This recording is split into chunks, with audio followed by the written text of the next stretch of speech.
চলতি আমন মৌসুমে চাল ও ধানের দর নির্ধারণ করে দিয়েছে সরকার। প্রতি কেজি চালের 50 টাকা এবং প্রতি কেজি ধানের দাম 34 টাকা নির্ধারণ করা হয়। রোববার সচিবালয়ে খাদ্য পরিকল্পনা ও পরিধারণ কমিটি সভায় চলতি আমন মৌসুমে ধান চাল সংগ্রহে মূল্য নির্ধারণ করা হয়। বৈঠক শেষে সংবাদ সম্মেলনে খাদ্য উপদেষ্টা আলী ইমাম মজুমদার জানান, চলতি আমন মৌসুমে 7 লাখ টন খাদ্যশস্য অভ্যন্তরীণ উৎস থেকে সংগ্রহ করা হবে।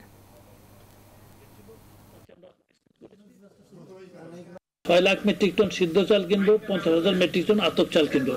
এটা হচ্ছে আপনার লিমিটটা। যদি ঊর্ধ্বে যায় এটাকে অনুমোদন দেওয়া হয়েছে, ঊর্ধ্বে যেতে হবে।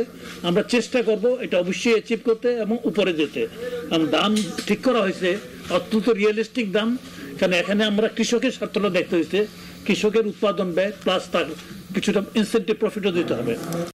এক্সট্রিম মশার কয়েল প্ল্যান্ট ফাইবার দিয়ে তৈরি, তাই সহজে ভাঙে না, সুগন্ধিযুক্ত ও নিরবিচ্ছিন্নভাবে জ্বলে। ডেঙ্গু, চিকুনগুনিয়া বাহি সহ যে কোনো মশার বিরুদ্ধে দেয় এক্সট্রিম সুরক্ষা।